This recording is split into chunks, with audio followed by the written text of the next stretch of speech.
Here's check on stories we're following for you on Robin Hood Radio. The Kent Summer Driving Concert Series are all set to begin once again, put on by the Kent Park and Recreation and Kent Land Trust. They will run from 6:30 till 8 at the Kent Land Trust Field, Route 7, just south of the Village Center. Parking will open at 6 on a first-come, first-served basis. Participants must stay in their vehicles in their assigned spaces. Violators will be required to leave. There'll be a carry-in and carry-out trash policy. No restrooms will be open. The free concerts will be canceled in the event of inclement weather. And coming up on the 2nd, the Algorithmics, Scott Bircher, Rory Dolan, Tobias Feely, Dylan Hallis, and Heather Strid.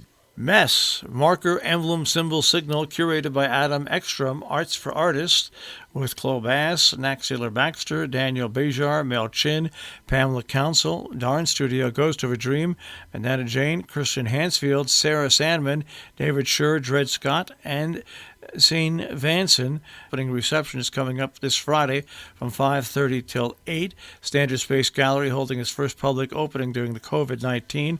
Social distancing measures will be followed. Only 6 individuals will be allowed into the gallery at a time, and masks are required. Refreshments will be served in the parking area directly behind the gallery. The Salisbury Town Grove is closed July 4th and 5th. Note boat launching on those days. No boat launching. Dutchess County announced plans for 3 free drive-in style July 4th shows in 3 parts of the county. The displays will be held at Dutchess Stadium in Fishkill, Dutchess County Fairgrounds in Rhinebeck, and Silo Ridge Field Club Equestrian Center in Amenia. Visitors will need to remain in their vehicles, and there will be no restrooms or concessions available. No alcohol will be allowed on the grounds. Gates on the locations open at 7:30. The fireworks begin at 9:30. Parking is limited at the venues, so guests are encouraged to arrive early. Dutchess Stadium has 500 spots available, Silo Ridge has 300, and the Fairgrounds has 3,000. In a story in this week's Lakeville Journal by Patrick Sullivan, in Falls Village, the Planning and Zoning Commission has accepted an application from Falls Village Housing Trust for an affordable housing development on River Road at a combination in-person meeting at the Senior Center and on Zoom on Thursday. The application contains smaller versions of a previous proposal for the site. The new plan calls for 16 units containing 29 bedrooms in 5 buildings. The previous version was 28 units and 50 bedrooms and 8 buildings. There are 4 different building types. Each building has garage and a driveway parking. The plan calls for septic systems for each building and 2 wells. The next step is a public hearing. The Commission did not set a date for that public hearing. The proposal will be available on the Falls Village website. Well, after 20 years of planning and waiting, the Connecticut Highway project to reconfigure the intersection of Routes 44 and 7 in North Canaan and extend sidewalks will get underway in July. According to First Selectman Charles Perotti, who met with State Department of Transportation officials, the tentative start date is July 6, subject to change. NJR Construction of Torrington was awarded the contract for the road work. There will be a special town meeting in Sharon on July 16th. Another step towards achieving reopening. The Board of Selectmen at their meeting scheduled a live and in-person town meeting for Thursday, July 16th, beginning at 6:30 at Town Hall. On that agenda to be considered and voted upon will be the town's 2019 financial report to approve retroactively to July 1st various expenditures that have been approved by the Board of Finance, to adopt a 5-year capital improvement plan, and to adopt a revision of the highway construction ordinance. Well, Sharon Audubon is going to give you a reason to enjoy the outdoors. How? They're going to host a region-wide summer scavenger hunt.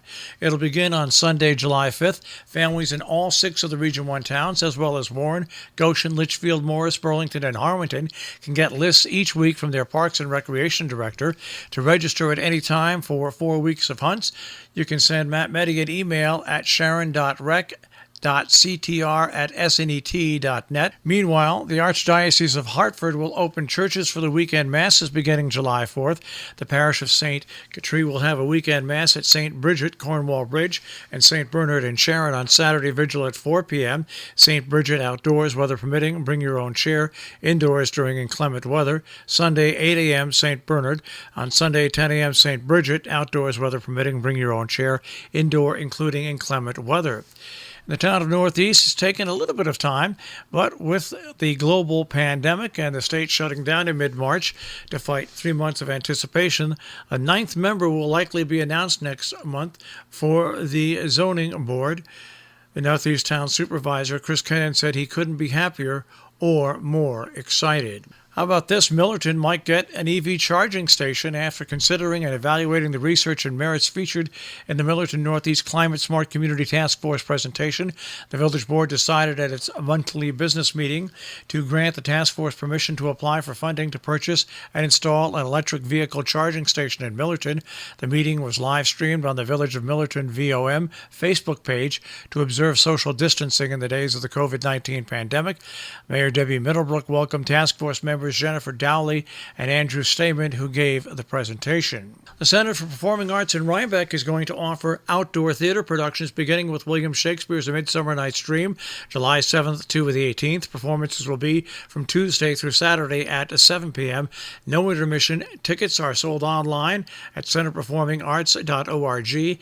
No cash or checks will be accepted at the theater. The center's next performance will be a chorus line opening July 24th. Coming up in Sharon on July 4th at the Sharon Playhouse, it's drive-in theater-style plays. That is right. It is going to happen on July 4th at the Sharon Playhouse with an outdoor stage. And if you need more information or want tickets, sharonplayhouse.org.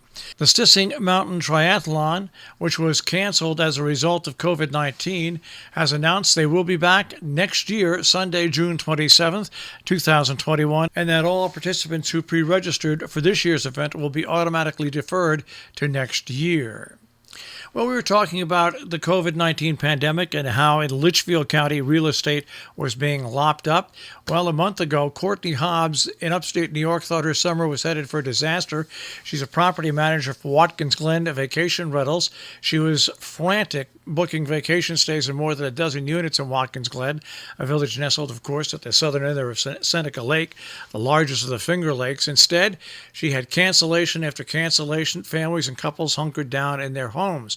But she reports in the last few weeks, customers flooded her website with inquiries and bookings. Sometimes they're just looking to get out of the house, or their previously scheduled vacations to Europe or other parts of the U.S. were canceled.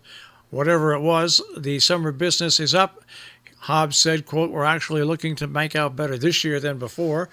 Meanwhile, in the Adirondacks and Catskills, real estate brokers say the last time the market was this hot was after 9/11. A rattlesnake was relocated from a Copake home. A stray timber rattler found its way into a Copake home, was returned to the wilderness by New York State Department of Environmental Conservation officers, according to the DEC. Conservation Officer Jeff Cox received a call from a concerned homeowner in Copake reporting a large rattlesnake on the front porch, after which the homeowner sent pictures of the pit viper confirming it was a timber rattlesnake. And they came out and relocated the snake. Many of the 26 full-time staffers at Shakespeare & Company are being furloughed through October 4th as part of the organization's efforts to respond to losses spurred by the COVID-19 pandemic.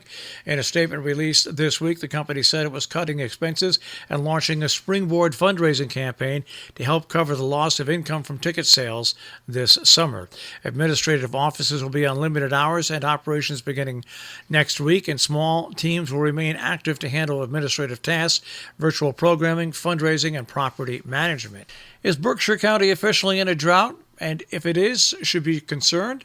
It might be hard to believe after the thunderstorms over the weekend, but Berkshire County is in a drought. The U.S. Drought Monitor upgraded the Berkshires and most of Massachusetts from a D0 intensity, signifying abnormally dry conditions, to a D1, meaning moderate drought.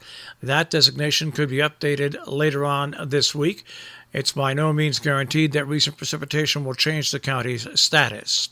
Our business brief is underwritten by Morgan's at the Interlaken, interlakenin.com. Remember, at Morgan's at the Interlaken, it is a stroll and roll night with a lobster roll.